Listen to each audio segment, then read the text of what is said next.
Dumaan ng ilang taon, wala sila gaanong naging problema. May mga pinag-aawayan man, madali nila yung nare-resolba. Mas nakilala rin niya ang kanyang asawa, kaya ni minsan hindi siya nagsisi sa desisyon niya. Ayon kay Marcavio, napakabait ng asawa niyang yun, kaya araw-araw masigla siyang gumigising para magtrabaho. Palagi rin yung nakasuporta at ni minsan hindi siya nito binungangaan, lalo na kapag naghihirap silang dalawa. Mas lalo ring gumanda ang pagsasama nila noon nang malaman niyang nagdadalang tao na ito. Abot langit ang naging kagalakan nilang dalawa, gawa ng noon pa man, pinapangarap na nila ang magkaroon ng supling. Dahil dito, mas lalo pa niyang pinaghusayan sa pagtatrabaho hanggang sa lumipas ang mga buwan. Ngunit habang lumalaki ang tiyan nito, napapansin niya na parang may kakaiba na sa kanyang asawa. Kapag hapon na umuwi siya, hindi niya yun nadadatnan sa loob ng bahay nila. Bagkus nakikita niya ito sa bakuran ng bahay kung saan nakaupo yun sa malaking puno ng bayabas. At kung titingnan, masasabi mong nagpapalipas lang ito roon ng oras, pero sa loob ng ilang beses na pagtambay nito malapit sa puno, napapansin niya na parang meron yung kinakausap. Di lang din isang beses niya itong nahuli, kaya masasabi niya na hindi nagkataon ang lahat ng iyon. Kalaunan, nang hindi na matim ni Marcavio ang ginagawa ng kanyang asawa, nagdesisyon siyang kausapin ito. Isang gabi, pagkatapos ng kanilang hapunan, isinama niya yon sa sala ng bahay para mapag-usapan ang tungkol sa mga bagay na gumagambala sa kanya. Inakala niya na hindi yon alam ng kanyang asawa, pero di pa man siya nakakapagsalita. Nagulat siya nang kusa itong magbukas ng paksa na may kaugnayan sa pangyayaring yon. Ayon dito, wala namang masama sa ginagawa niya dahil para yon sa ikabubuti nila. Mariin din itong inilahad na medyo mapanganib na ang kanilang sitwasyon dahil sa paglaki ng tiyan nito. Nang marinig naman yon ni Marcavio, hindi niya maiwasang magtaka kasi pakiramdam niya may nalalaman ng kanyang asawa na wala siyang ideya. Sa tono rin ng pananalita nito, mukhang seryoso yun sa mga bagay na sinasabi niya. Kaya naman sa halip na magalit o magsalita ng kung ano-ano, minabuti niyang makinig sa lahat ng detalyeng sasabihin nito. At sa pagpapatuloy ng kanilang pag-uusap, dito na nito matapang na ipinagtapat ang tungkol sa sikretong matagal na nitong itinatago. Hindi lang ako basta tao, mahal ko. Kakaiba ako sa lahat ng taong nakilala mo sa buhay mo. Pero huwag ka mag-isip ng kung ano. Dahil meron akong magandang dahilan kung bakit ko ito inilihim sa'yo. Pagtatapat ng kanyang asawa. Matapos nitong magsalita, agad nitong inilahad ang mga bagay-bagay na hindi niya halos sukat akalain. Ayon dito, meron siyang kinakausap sa labas ng bahay nila, kaya doon siya madalas tumungo at magpalipas ng oras. Naaalarma na kasi ang kanilang mga kadugo dahil sa kanyang pagdadalang tao. Nabanggit din ito na sa mga susunod na araw darating ang mga ito para magpaabot ng tulong sa kanila. Kaya naman habang yun ay wala pa, pinagsumikapan niya na makahingi ng proteksyon kahit papaano. Dagdag pa nito na ilang araw na ang nakalilipas, magmula noong may natunugan siyang nilalang na umaaligid sa kanilang tahanan. At kaya ito hindi napapansin ni Marcavio ay dahil sa palagi siyang wala sa bahay nila. Pagkasambit naman ito ng mga katagang yon, halos naiwan siya nitong tulala. Yung mga narinig niya kasi, pawang naririnig lamang niya sa mga kwento at usap-usapan noon ng mga matatanda sa baryo nila. Kaya naman hindi niya halos mawari kung bakit ito nagkakatotoo. Naniniwala rin si Marcavio na totoo ang salaysay ng kinakasama niya, kaya naman nakahanda siyang tulungan ito sa abot ng kanyang makakaya. Pagkatapos ng kanilang usapan, dito na siya nagdesisyong manatili na muna sa bahay. Di hamak na mas mainam na ito kaysa patuloy siya na magbanat ng buto habang nanganganib ang buhay ng kanyang kinakasama.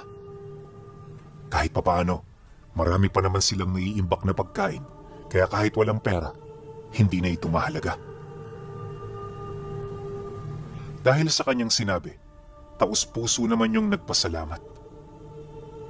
Ayon sa asawa niya, napakalaking tulong ng gagawin niya dahil sa masisindak nito ang nilalang na hapon-hapong nagpaparamdam. Nangako rin yung ituturo ang nilalang na kanyang tinutukoy para masigurong hindi siya nagsisinungaling dito. Pagkarinig naman ni Marcavio sa sinabi nito, di na siya nagsalita. Ang ginawa niya, lumapit dito at binigyan niyo ng mahigpit na yakap. Dumaan ang mga araw, nanatili siya sa kanilang tahanan. At habang walang pinagkakaabalahan, minabuti niyang magtanim ng gulay. Maliban sa pag-aalaga ng manok, dito niya itinuon ang kanyang atensyon para naman kahit papaano hindi niya maramdaman ang bagal ng takbo ng panahon. Ayon kay Marcavio, 1 linggo pa lamang ang nakalilipas, ramdam na niya ang kaburyungan. Siyempre, bukod sa walang ginagawa, pakiramdam niya wala rin siyang silbi sa pamamahay nila. Hindi kagaya nung nagtatrabaho siya, na palagi siyang nagagalak umuwi ng bahay. Gustuhin man niyang bumalik sa bukid, alam niya na hindi niya ito magagawa.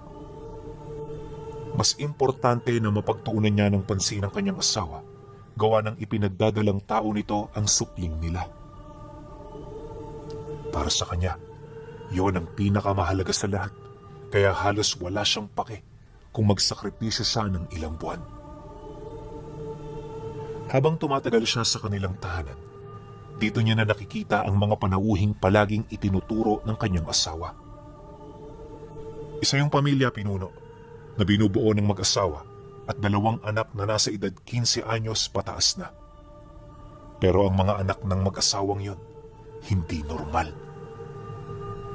Yung 2 kasi alam niya na may sakit sa pag-iisip dahil sa kakaibang hugis ng katawan nito at itsura. Parang bata rin yun kung magsalita. Tapos kapag naglalakad ito, palagi nitong kailangan ng kaagapay. Nakakaawa man tingnan, minabuti niya na huwag ito gaanong pansinin. Naniniwala siya na hindi mga ordinaryong taong mga ito, alinsunod na rin sa babalang inilahad ng kanyang asawa. Dahil dito, araw-araw bihilante silang 2. At hanggat maaari wala silang kinakausap na mga taong kalapit lang ng bahay nila. Itinatago nilang totoong nangyayari sa lugar na yon dahil sa paniniwalang darating ang mga kauri ng asawa niya upang tumulong. Ang kaso lang, napakatagal ng mga ito na dumating. At bago pa man ito makarating sa kanilang lugar, dito na dahan-dahang umaatake ang mga nilalang na ilang linggo nang nagmamanman. Nagsimula ito noong Biyernes ng gabi. Habang naghahapunan sila, may narinig silang kumatok sa labas ng bahay. Hinahanap siya nito at base sa tinig, parang nagmumula ito sa isang matandang lalaki. Dala ng kuryosidad, dali-dali naman siyang tumayo para ito sana'y pagbuksan. Ngunit di pa man siya nakakahakbang, binalaan na siya ng kanyang asawa ukol dito. Ayon sa asawa niya, hindi tao ang kumakatok sa labas ng bahay nila. Aswang ito at naghahanap lang yon ng pagkakataon para makapasok at sila'y malason. Mariin din itong inilahad na sa oras na binuksan niya ang pinto, katakot-takot na pangyayari ang kanilang mararanasan. Nang marinig naman ni Marcavio ang sinabi nito, sa halip na masindak, matapang siyang kumuha ng sundang. Paglakad niya papalapit ng pinto, walang habas niya yung pinagmumumura, kasabay ng pagbanta niya na papatayin niya ito kung sakali mang hindi pa yun umalis. Subalit nang marinig yun ang nilalang, bigla yung humagikgik. Wala itong ipinakitang takot hanggang sa nagawa pa nitong sumagot sa kanyang mga pagbabanta. Sige nga, subukan mo. Tingnan natin ang tapang mo. Lumabas ka dyan! Labas!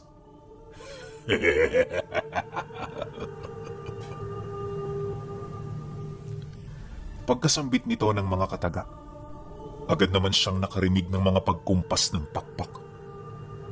Hindi niya mawari kung ano ang ginagawa nito, pero may kutob siya na para bang naghahanda na yung lumipad.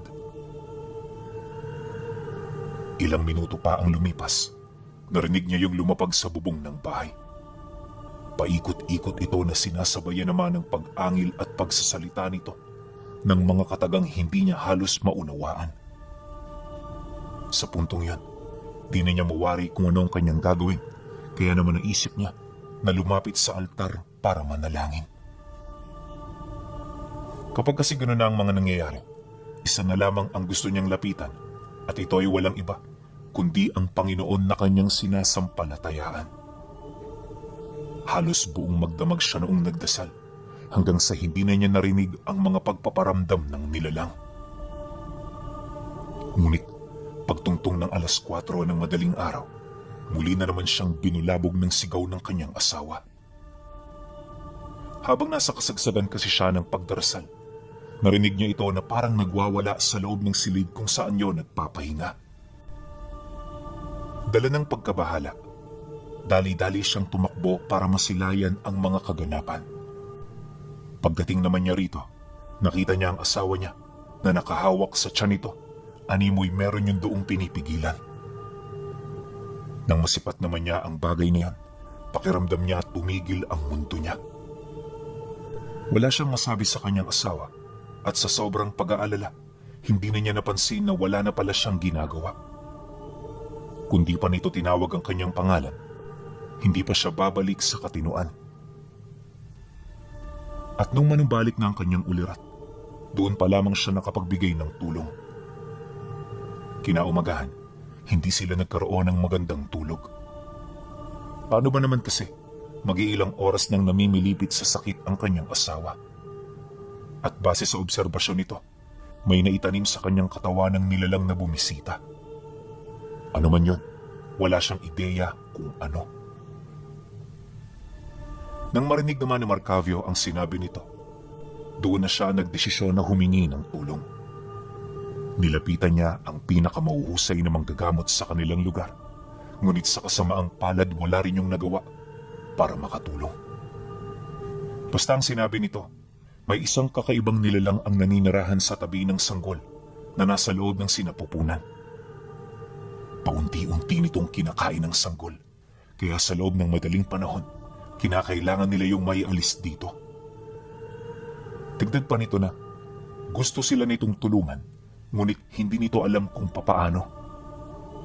Naniniwala kasi ang albularyo na para may alis ang nilalang na yan, kailangan nilang hiwain ang tiyan nito.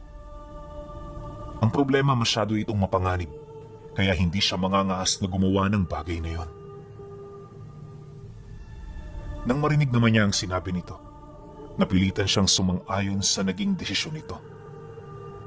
Alam niya kasi na hindi talaga yun magpupumilit, lalo na kung wala itong ideya sa kanyang gagawin. Pagkatapos ng kanilang pag-uusap, nagmamadali namang umalis ang matanda. Si Marcavio naman, naiwan sa tabi ng kanyang asawa habang tulalang nakatingin sa kawalan. Gustong-gusto niya na noong umalis at humingi ng tulong sa kanyang pamilya, pero hindi siya nito pinahintulutan. Ayon dito, ipapahiya lang niya ang kanyang sarili kung ito ay gagawin niya. Dagdag pa nito na, mas mainam na magtiis na lamang sila kaysa lumapit sa mga taong nagkusa sa kanilang tumalikod. Dahil sa sinabi nito, agad naman niyang napagtanto ang lahat ng mga pwedeng mangyari. Kaya naman imbis na maghanap ng tulong, naghintay na lamang sila sa pagsapit ng 2 araw. Base kasi sa kaalaman ng kanyang asawa, sa gabi ng 2 araw darating ang mga kadugo niya. Medyo natagalan lang ang grupo dahil sa paghahanap ng mga sangkap at lunas para sa mga karamdamang pwede niyang maranasan. Dagdag pa nito na, mas mainam na ipagpatuloy na lang niya ang pagbabantay kaysa mag-isip pa ng kung ano-anong paraan. Matapos nitong makapagwika, di niya yon tinutulan. Balibalik na rin man kasi ang sitwasyon, alam niya na nagsasabi ng totoo ang kanyang asawa. Dapat di niya itong paniwalaan, lalo pat yun lang ang nakakaalam sa araw ng pagdating ng mga kadugo niya. Pagsapit ng gabi, bumalik na naman ang mga nilalang. Pero sa pagkakataong yan, kasakasama na ng matandang lalaki ang dalawa nitong anak na may kulang sa pag-iisip. Hindi niya mawari kung ano ang ipapagawa nito rito. Gawa ng, kung titingnan sa labas, parang wala naman yung kakayahan na gumawa ng kung ano. Subalit pagharap nito sa kanilang bahay, laking gulat na lamang niya nang bigla itong lumundag ng napakataas hanggang sa lumapag na ito sa harapan ng pinto. Pagsilay niya sa mga nilalang, kapansin-pansin ang namumula nitong mga mata at ang napakahaba nitong mga dila. Pag-angil nito, agad yung tumakbo papaikot ng kanilang tahanan. Makailang beses din yung nagpalibot-libot hanggang sa sinubukan na nitong tibagin ang pundasyon ng kanilang kusina. Narinig din niya yung umangat-ngat sa kanilang dingding, kaya naman medyo na-alarma siya. At kung siya lang din ang masusunod, gusto niya na noong umalis sa kanilang tahanan. Napagtanto niya kasi na para makaligtas, tanging yun lang ang maaari niyang gawin. Subalit nang marinig ito ng kanyang asawa, agad yung tumutol sa binabalak niya. Ayon dito, isa yung bitag ng mga nilalang na gustong pumatay sa kanila. Pilit sila nitong pinapalabas nang sa gayoy mapadali na lang ang pagkuha nito sa sanggol na nasa loob ng kanyang sistema. Pagkarinig naman ni Macarvio sa sinabi nito, kahit punong-puno ng takot, minabuti niya na sumunod. Aminado siya kasi na sa kanilang dalawa, ito ang mas mahigpit na nakakaalam sa sitwasyon na kinakaharap nila. Makalipas pa ang halos 2 oras na pagmamasid at pakikiramdam, dito niya na napansin ang tila bang pagkaripas papalayo ng mga nilalang. Nang marinig naman niya ang ingay na yon, medyo nagtaka siya kasi sa estado ng mga ito, parang may kinakatakutan ito. Maya-maya pa, nang tumahimik na ang buong paligid, nakarinig siya ng tinig ng isang makisig na lalaki. May hinahon din itong kumatok sa pinto, kasabay ng pagpapakilala nito sa kanila. Nang marinig naman yon ng asawa niya, nagpumilit itong tumayo para buksan ang pinto. Habang marahan silang naglalakad, inilahad nito sa kanya na yun na ang mga kadugo nitong hinihintay nila. Dahil sa sinabi nito, agad namang nawala ang pangamba niya. At sa isang iglap, napalitan ito ng tuwa at pag-asa. Alam ni Marcavio na may maidudulot na maganda ang pagdating ng mga ito, kaya hindi na siya makapaghintay sa mga susunod pang mangyayari. Pagbukas naman nila ng pinto, bumungad sa kanya ang 2 binatilyo at 1 dalaga. Wala itong kasamang matanda, kaya naman medyo nagtaka siya. Sa isip-isip niya kasi, ano naman ang magagawa ng mga binatilyong yon para masolusyonan ang kanilang problema?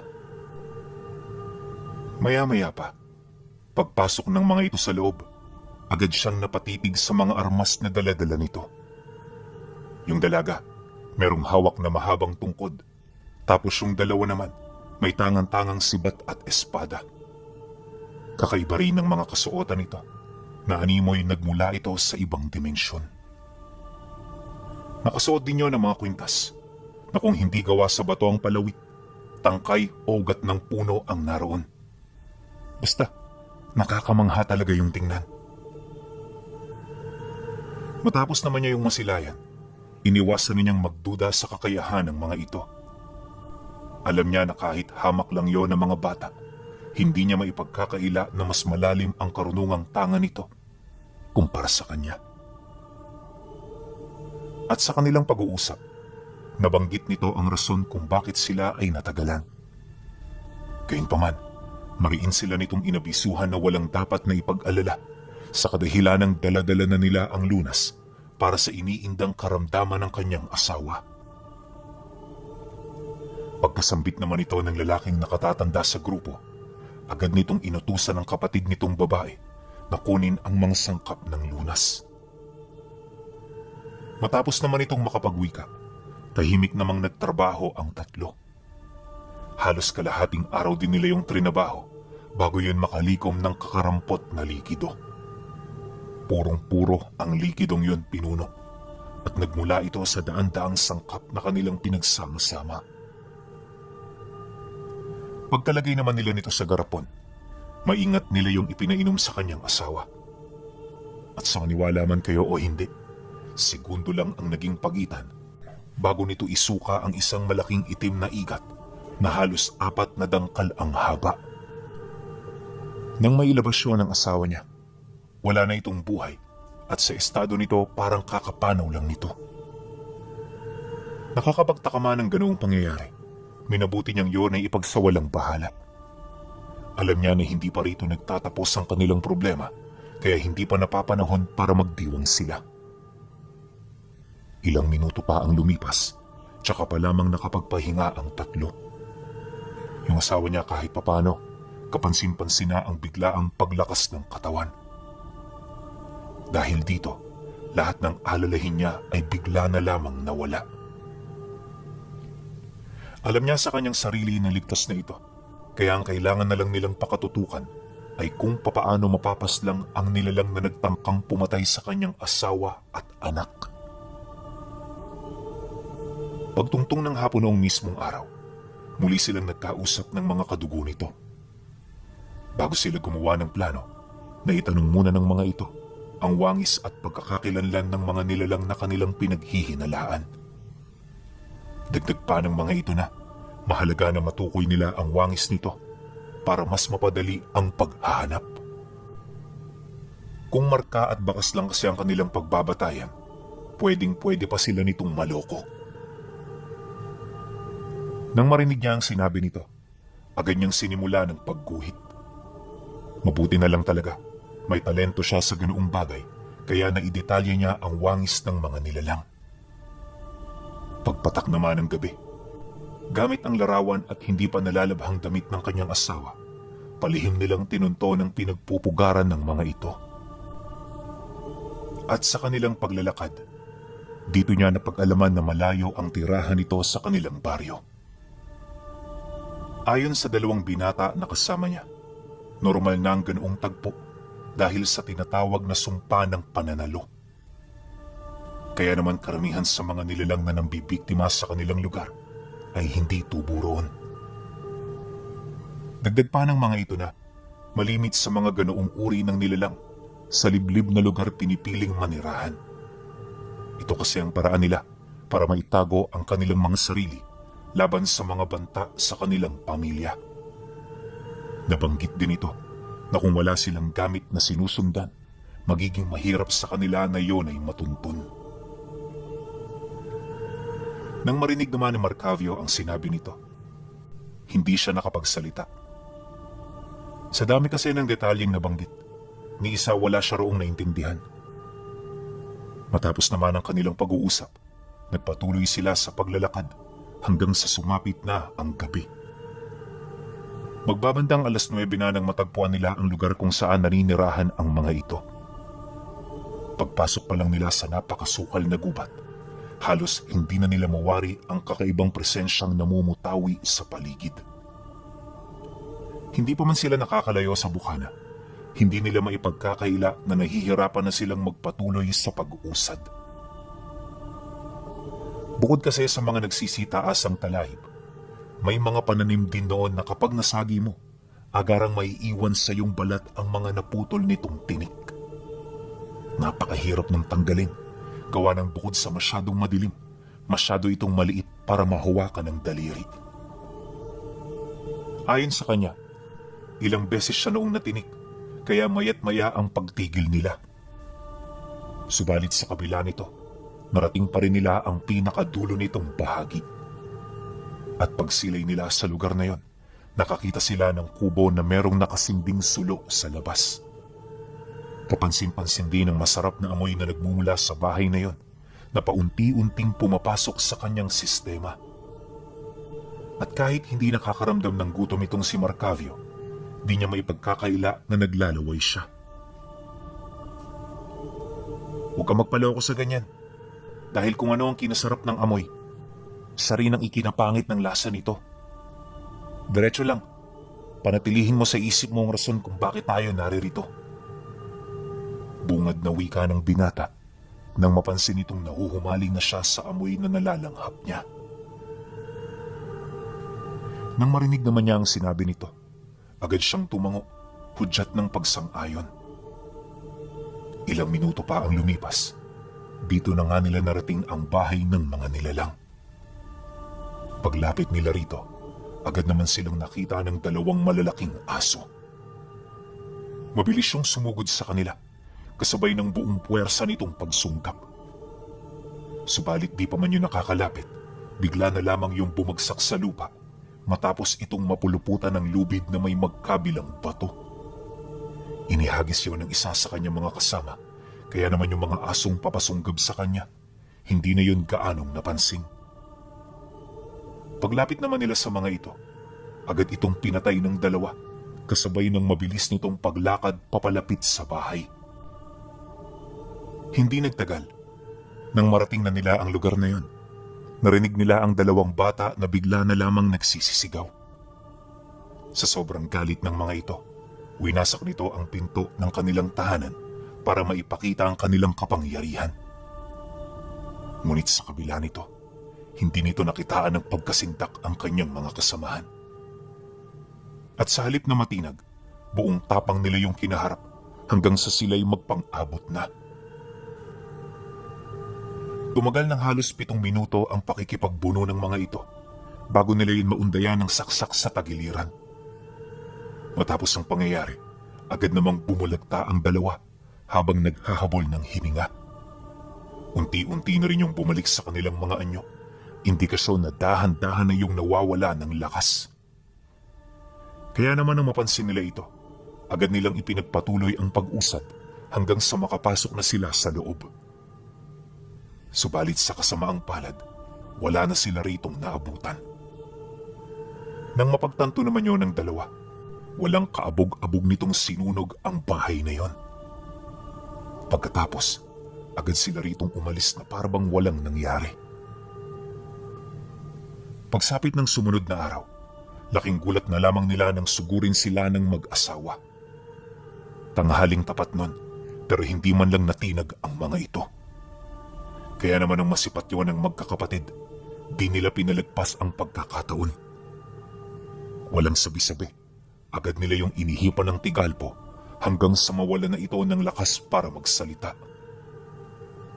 At kahit marami ang taong dumaraan sa tabi ng daan, sapilitan yung kinaladkad ng dalawa hanggang sa maipasok na nila ito sa loob ng bahay. Ilang oras pa ang lumipas, nang manumbalik na ang kanilang mga kamalayan. Dito na nagsimula ang investigasyon. Masugid nila yung tinanong kung saan ito nagmula at kung sino ang nag-utos dito para gawin ang bagay na yon. Dagdag pa ng mga katugo ng asawa niya na mas mainam na magsabi na sila ng maaga kung gusto nilang hindi na tumagal ang pagpapahirap sa kanila. Ngunit sa kasamaang palad, nanatili itong matigas hanggang sa malasap na nito ang katakatakot na parusang naghihintay. At pagkaraan ng 1 linggo, dito na yun napilitang umamin. Walang sabi-sabi, tinuro ng mga nilalang ang pamilya ni Marcavio bilang utak sa likod ng kanilang pag-atake. Dagdag pa ng mga ito na hangad ng kanyang ama na mamatay ang kanyang asawa para bumalik siya sa kanilang pamilya. Pagkasambit nito ng mga kataga, tuluyan na itong pinaslang ng 2 binata. Siya naman noon, napilitang sumugod sa bahay nila para isumbat ang mga nalaman niya. Subalit sa kasamaang palad, hindi yun inamin ng tatay niya. Naging matipid din ang mga sagot nito, kaya bandang huli, umuwi siya ng walang napapatunayan. At para naman tuluyan na silang makaiwas, dito na sila nagdesisyon na umalis na lamang sa lugar na yon. Magmula noong nagpakalayo-layo na sila, hindi na rin sila ginambala. At nung ipinanganak ang kaisa-isahan niyang anak, dito nila nalasap ang katahimikan na kanilang hinahanap. Nangunguli lamang si Marcavio sa kanyang naiwang pamilya. Alam niya na hindi nababalik pa ang dati niyang pakikitungo sa mga ito. Bagaman nakapagpatawad na siya, Sadyang hindi niya pa rin makalimutan kung papaano siya namangha sa